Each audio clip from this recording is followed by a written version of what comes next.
जब पूरी दुनिया आसमान की ओर देख रही थी तब भारत ने अंतरिक्ष में इतिहास लिख दिया। चंद्रयान से लेकर गगनयान तक इसरो के वो सभी मिशन जिन्होंने भारत को स्पेस सुपर पावर बना दिया। 2025 तक के सभी बड़े इसरो मिशन एक वीडियो में पूरी कहानी अंत तक जरूर देखना, क्योंकि आखिरी मिशन आपको गर्व से भर देगा। Hello friends, welcome to smart GS academy. Friends, आज हम इसरो मिशन के बारे में पढ़ेंगे। 2025 तक के मिशन हो या फिर आगामी मिशन हो, सभी को पढ़ेंगे और इस ढंग से पढ़ेंगे कि आपको सारे मिशन आसानी से याद हो जाएं। और यहाँ से एग्जाम में क्वेश्चन जरूर पूछा जाता है, तो वीडियो आप लोग ध्यान से एंड तक जरूर देखें। चलिए शुरुआत करते हैं बेसिक जानकारी के साथ। सबसे पहले हम जानते हैं इसरो की शुरुआत के बारे में। इसरो की शुरुआत इनको इस बार 1962 में डॉक्टर विक्रम साराभाई और पंडित जवाहरलाल नेहरू जी ने इनको इस बार, जिसका फुल फॉर्म क्या है, Indian national committee for space research की स्थापना की थी। तो इसरो की जो शुरुआत है, ये इसरो की नींव रखी गई थी कब? 1962 में। किस नाम से? तो इनको इस बार नाम से रखी गई थी, डॉक्टर विक्रम साराभाई और पंडित जवाहरलाल नेहरू जी के प्रयास से। ठीक है। फिर अगर इसरो की बात करें तो 1969 यानी 1969 में 15 अगस्त 1969 को इनको इस बार का नाम बदल करके इसरो बना दिया गया। तो ये हमारे प्रधानमंत्री के अधीन अंतरिक्ष विभाग के अधीन रहता है। अब अगर इसके मुख्यालय की बात करें इसरो के, तो मुख्यालय है इसका बेंगलुरु, कर्नाटक में। तो याद रखें, इसरो की शुरुआत जो इनको इस बार है 1962 में हुई थी और इसरो की 15 अगस्त 1969 को हुई थी। मुख्यालय बेंगलुरु, कर्नाटक में। जनक, फादर के रूप में किसे जाना जाता है? डॉक्टर विक्रम साराभाई को जाना जाता है, भारतीय अंतरिक्ष कार्यक्रम के जनक। वर्तमान अध्यक्ष की बात करें अगर, तो डॉक्टर वी नारायणन इसके वर्तमान में अध्यक्ष हैं। तो ये हो गई बेसिक बात। अब बात करते हैं शुरुआत की। जब दौड़ थी अंतरिक्ष में जाने की और उस समय हमारा अपना क्रायोजेनिक इंजन नहीं था और भारत ने यूएसएसआर यानी सोवियत संघ की मदद से आर्यभट्ट अपना पहला सैटेलाइट 1975 में लॉन्च किया। तो आर्यभट्ट 1975 में, एक तो आपको ईयर याद रखना है क्योंकि ये भारत का पहला है, भारत का पहला उपग्रह लॉन्च हुआ था 19 अप्रैल 1975 को। भारत के पास तब अपना रॉकेट नहीं था, इसलिए इसे सोवियत संघ यानी रूस के रॉकेट, किस रॉकेट से? कॉस्मोस 3M से लॉन्च किया गया था। यह पूरी तरह भारत में बना था, ये याद रखें। जो सैटेलाइट हमारा था, लेकिन जो रॉकेट था वो यूएसएसआर का था, यानी रूस का था, या सोवियत संघ बोल सकते हैं, का इस्तेमाल हुआ था। लेकिन जो सैटेलाइट है वो हमारा था, वह पूरी तरह से भारत में बना था। इसके बाद फिर है रोहिणी RS-1 1980 में। यह भारत की धरती से भारत के अपने रॉकेट द्वारा लॉन्च किया गया पहला सफल उपग्रह था। हमने पीछे आर्यभट्ट जो देखा वह उपग्रह तो भारत का था, लेकिन जो रॉकेट यूज किया गया था वो रूस का या फिर सोवियत संघ का कह सकते हैं था। लेकिन जो रोहिणी है ये भारत की धरती से भारत के अपने रॉकेट द्वारा लॉन्च किया गया पहला सफल उपग्रह था। रॉकेट कौन सा इस्तेमाल हुआ था? SLV-3 satellite launch vehicle. इसके मिशन डायरेक्टर कौन थे? तो डॉक्टर APJ अब्दुल कलाम आजाद जी इसके मिशन डायरेक्टर थे रोहिणी मिशन के। इसके बाद फिर है एप्पल 1981, एक वर्ष बाद। रोहिणी 1980, एक वर्ष बाद एप्पल 1981। इसका क्या महत्व है, क्या इंपॉर्टेंट है? इसमें तो भारत का ये पहला संचार उपग्रह है, यानी कम्युनिकेशन सैटेलाइट है। इसके परीक्षण के दौरान इसको बैलगाड़ी पर रख करके ले जाया गया था। ये आप देख सकते हैं, इसको बैलगाड़ी पर रख करके इसको परीक्षण के लिए ले जाया गया था। किसे? एप्पल को, 1981। इसके बाद फिर 3 वर्ष बाद की घटना है 1984 की, जब राकेश शर्मा अंतरिक्ष में गए। राकेश शर्मा अंतरिक्ष में जाने वाले पहले भारतीय बने। और ये किस मिशन से गए थे? किस मिशन? तो सोयूज T11 मिशन था, ये रूस का मिशन था। अगर डेट की बात करें तो 3 अप्रैल 1984 को गए थे। और इस समय श्रीमती इंदिरा गांधी जी ने इनसे पूछा था, तो एक प्रसिद्ध संवाद है इनसे रिलेटेड कि जब प्रधानमंत्री इंदिरा गांधी जी ने इनसे पूछा कि ऊपर से भारत कैसा दिखता है, तो उन्होंने कहा कि सारे जहां से अच्छा, सारे जहां से अच्छा। किसने कहा था? राकेश शर्मा ने कहा, पूछा था प्रधानमंत्री इंदिरा गांधी जी ने। तो काफी प्रसिद्ध संवाद है राकेश शर्मा जी से रिलेटेड। इसके बाद फिर एजुसेट मिशन है। एजुसेट 2004 का है। इसका महत्व क्या है? तो दुनिया का पहला उपग्रह था जो विशेष रूप से शिक्षा यानी एजुकेशन के लिए समर्पित था। इसका उपयोग दूरस्थ शिक्षा यानी डिस्टेंस एजुकेशन और स्मार्ट क्लासरूम के लिए किया गया था। तो शिक्षा को बेहतर बनाने के लिए दुनिया का जो पहला मिशन था वो कौन था? एजुसेट मिशन था, और ईयर याद रखिए 2004 का ये मिशन है। इसके बाद फिर कल्पना चावला 2002, कल्पना 1 2002। मूल नाम इसका क्या था इस मिशन का, उपग्रह का? तो इसका नाम था मेटसैट 1।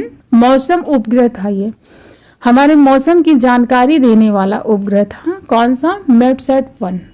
कब का है? 2002 का है। इसमें बदलाव किया गया इसके नाम में। पहले इसका जो मूल नाम था मेटसैट 1 था, लेकिन 2003 में इसका नाम परिवर्तित किया गया। 2003 में कल्पना चावला के निधन के बाद पीएम उस समय थे अटल बिहारी वाजपेयी जी। इन्होंने इसका नाम बदल करके कल्पना 1 कर दिया गया था, और ये मौसम की जानकारी देने वाला पहला विशेष उपग्रह था। आपसे पूछा जाए अगर मौसम की जानकारी देने वाला पहला विशेष उपग्रह कौन था, वो है कल्पना 1। 2002 का यह उपग्रह है।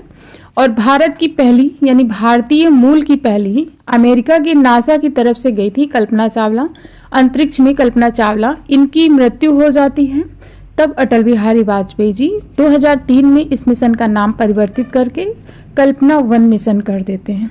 ठीक है। इसके बाद फिर है PSLV 104 सैटेलाइट्स, जो कि 2017। ये कोई मिशन नहीं, ये एक रिकॉर्ड है। इसरो ने एक रिकॉर्ड बनाया था 2017 में। एक ही रॉकेट से 104 उपग्रह को लॉन्च करके विश्व रिकॉर्ड बनाया गया था।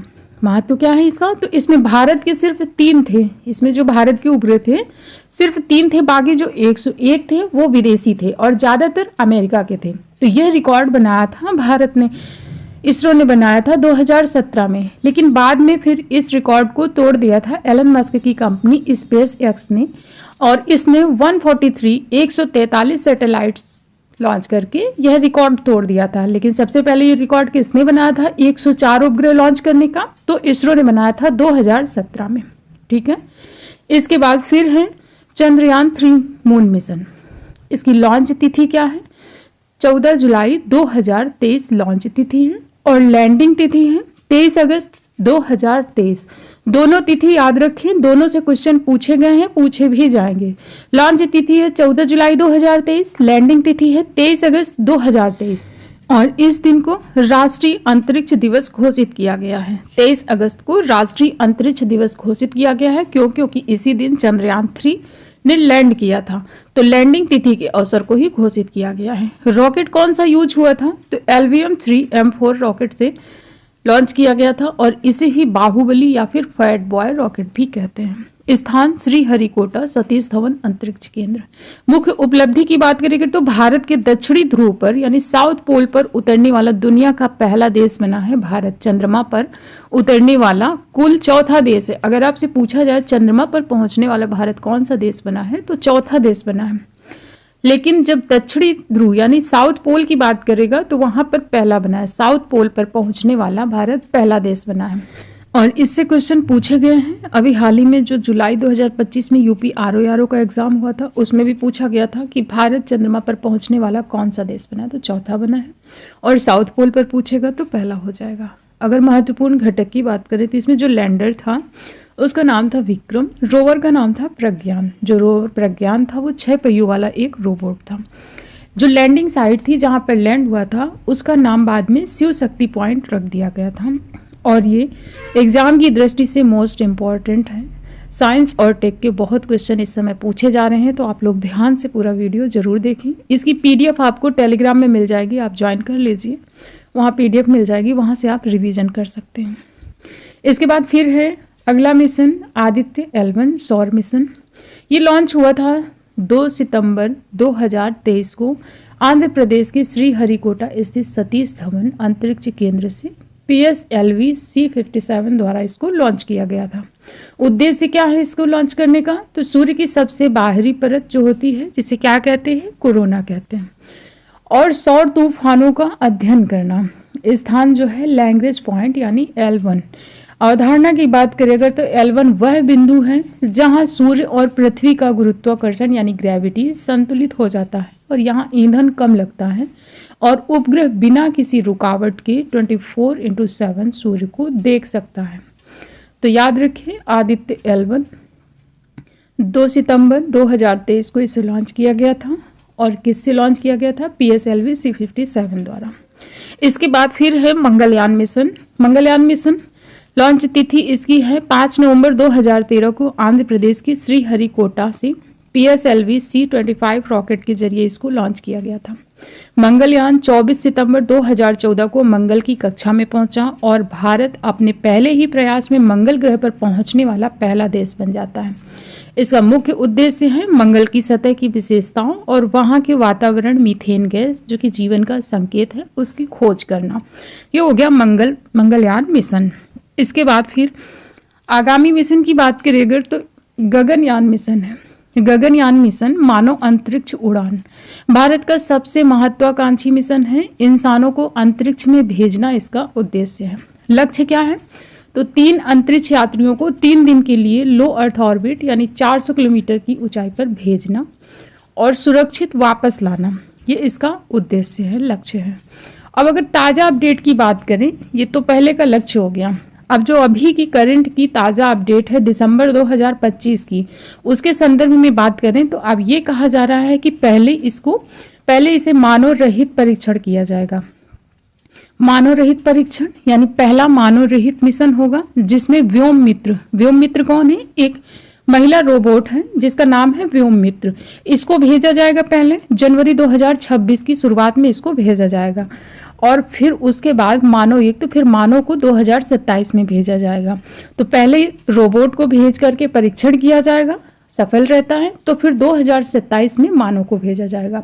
अब अगर मानव युक्त मिशन की बात करें तो मुख्य मानव अंतरिक्ष उड़ान अब 2027 की पहली तिमाही के लिए आरक्षित किया गया है। अंतरिक्ष यात्री इसमें कौन कौन चुने गए हैं? तो 4 वायुसेना पायलट चुने गए हैं, प्रशांत नायर, अंगद प्रताप, अजीत कृष्णन और शुभांशु शुक्ला। शुभांशु शुक्ला का नाम आपने पहले भी सुना होगा।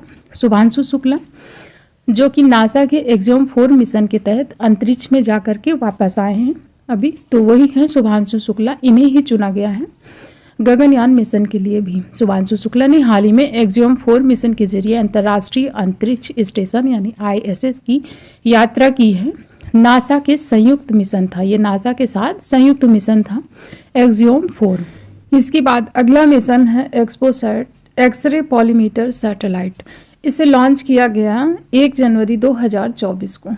रॉकेट कौन सा इस्तेमाल किया गया? PSLV C58 के द्वारा इसको लॉन्च किया गया और उद्देश्य है अंतरिक्ष में जो ब्लैक होल्स हैं और न्यूट्रॉन स्टार्स हैं से निकलने वाली जो एक्स रेस हैं के ध्रुवीकरण का अध्ययन करना, इसका उद्देश्य है। वैश्विक रैंक की अगर बात करें तो भारत ऐसा मिशन लॉन्च करने वाला दुनिया का दूसरा देश बना है।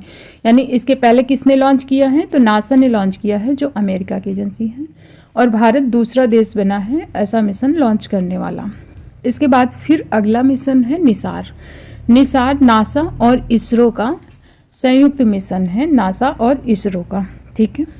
और इसे लॉन्च कब किया गया है? तो 30 जुलाई 2025 को भारत के GSLV F-16 रॉकेट द्वारा श्रीहरिकोटा के सतीश धवन अंतरिक्ष केंद्र से सफलतापूर्वक लॉन्च किया गया है। विशेषता क्या है इसकी? तो यह दुनिया का सबसे महंगा पृथ्वी अवलोकन उपग्रह है, अर्थ ऑब्जर्वेशन सैटेलाइट है, दुनिया का सबसे महंगा है। उपयोग की बात करें अगर तो यह भूकंप, भूस्खलन, बर्फ पिघलने की घटनाओं को ट्रैक करेगा और यह 12 दिनों में पूरी धरती का नक्शा बना सकता है, ऐसी इसमें क्षमता है। तो निसार उपग्रह नासा और इसरो का है। क्वेश्चन इससे पूछा गया है कि किसका मिशन है? तो नासा और इसरो का संयुक्त मिशन है निसार। नाम से ही पता चल रहा है, निसार नासा और इसरो का संयुक्त मिशन है। अब इसके बाद फिर आगामी मिशन अगर देखें इसरो की तो चंद्रयान 4 सैंपल रिटर्न। उद्देश्य है इसका चंद्रमा पर लैंड करना, वहाँ से मिट्टी चट्टान के नमूने यानी सैंपल इकट्ठा करना और उन्हें वापस पृथ्वी पर लाना। चंद्रयान 4 सैंपल रिटर्न, इसके नाम से पता चल रहा है कि वहाँ से सैंपल कलेक्ट करके वापस पृथ्वी पर लाना। प्रक्रिया कैसी रहेगी, तो इसमें अंतरिक्ष में डॉकिंग अनडॉकिंग यानी दो जो हिस्से होते हैं उनका जुड़ना और अलग होना कहलाता है डॉकिंग अनडॉकिंग। समय सीमा की बात करें अगर तो 2027-28 के आसपास लॉन्च किए जाने की योजना है। इसके बाद फिर आगामी मिशन है Chandrayaan 5 LUPEX lunar polar exploration. Chandrayaan 5 वास्तव में इसरो और जापान यानी जापान की जो कंपनी है जाक्सा का एक संयुक्त मिशन है। तो पहला क्वेश्चन यहाँ से यही बनेगा, चंद्रयान 5 जो मिशन है किस देश के साथ संयुक्त रूप से है, तो जापान के साथ है, याद रखें। जापान और भारत का यह संयुक्त मिशन है जिसे लोपेक्स के नाम से जाना जाता है। सहयोग इसमें लैंडर जो होगा वो भारत का होगा, इसरो का। लैंडर कौन बना रहा है, तो इसरो बना रहा है, और रोवर जापान जाक्सा द्वारा बनाया जाएगा। और यह क्वेश्चन पूछा जाएगा तो ये याद रखिए, स्टेटमेंट में अगर आप इस स्टेट पीसीएस की तैयारी कर रहे हैं तो स्टेटमेंट में पूछे जाने की पूरी संभावना है। इसमें उल्टा दे सकते हैं आपको कि इसरो द्वारा रोवर बनाया जा रहा है और जापान द्वारा लैंडर। तो याद रखें कि लैंडर भारत बना रहा है, इसरो, और रोवर जापान। ठीक है। अगर उद्देश्य की बात करें तो चंद्रमा के स्थायी रूप से छायांकित क्षेत्र जो है वहां पर पानी की मात्रा और गुणवत्ता का पता लगाने के लिए इसको लॉन्च किया जाएगा। समय रेखा क्या है इसकी, तो 2028-29 के आसपास इसको जापान के S3 रॉकेट से लॉन्च किए जाने की संभावना है। इसके बाद भारतीय अंतरिक्ष स्टेशन बन रहा है। आपने पढ़ा होगा करंट अफेयर में कि भारतीय अंतरिक्ष स्टेशन बन रहा है जिसे 400 किलोमीटर ऊंचाई पर स्थापित किया जाएगा। लक्ष्य क्या है इसको बनाने का, तो भारत का एक अपना अंतरिक्ष स्टेशन बनाना, यही इसका लक्ष्य है। और इसका पहला मॉड्यूल जो लॉन्च किया जाएगा 2028 में, और पूर्ण रूप से सक्रिय की बात करें जिसमें 5 मॉड्यूल होंगे, 2035 तक तैयार होने की पूरी उम्मीद है। मॉड्यूल का मतलब होता है छोटे छोटे पार्ट या हिस्से, यानी कि जो भी स्टेशन बनाने के लिए डिसाइड किया गया है उसके 5 पार्ट बनाए गए हैं, 5 मॉड्यूल, जिसमें पहला मॉड्यूल 2028 में भेजा जाएगा। एक साथ तो भेज नहीं सकते हैं, तो 5 बार में भेजा जाएगा। 5 मॉड्यूल तैयार किए गए हैं। अगर इसके वजन की बात करें तो 20 से 30 टन इसका वजन है। अंतर्राष्ट्रीय स्पेस स्टेशन से यह छोटा होगा। यह पृथ्वी से लगभग 400 से 450 किलोमीटर की ऊंचाई पर निचली पृथ्वी की कक्षा में स्थापित किया जाएगा। तो बहुत ही गर्व की बात है कि भारत अपना खुद का अंतरिक्ष स्टेशन बना रहा है। इसके बाद फिर है शुक्रयान 1 वीनस ऑर्बिटर मिशन। उद्देश्य है इसको लॉन्च करने का कि शुक्र के घने वातावरण, बादलों की संरचना, सतह के भूविज्ञान, वहां की ज्वालामुखी गतिविधियों का गहन अध्ययन करना। यह ग्रह के रनवे ग्रीन हाउस प्रभाव को समझने में यह मिशन मदद करेगा। लॉन्च तिथि इसकी क्या है, तो भारत सरकार ने हाल ही में इसे मार्च 2028 में लॉन्च करने की आधिकारिक मंजूरी दी है। तो इसको 2028 में लॉन्च किया जाएगा। प्रक्षेपण यान क्या है, यानी लॉन्च किससे किया जाएगा, तो इसे LVM-3 launch vehicle mark 3 rocket द्वारा इसको लॉन्च किया जाएगा। तो इसका जो प्रक्षेपण यान है इसको भी याद रखें कि LVM-3 द्वारा इसको लॉन्च किया जाएगा 2028 में, शुक्रयान 1। ठीक है। इसके बाद फिर नेक्स्ट है NGLV यानी next generation launch vehicle. Project का नाम क्या होगा, प्रोजेक्ट सूर्य इसका नाम होगा, प्रोजेक्ट सूर्य।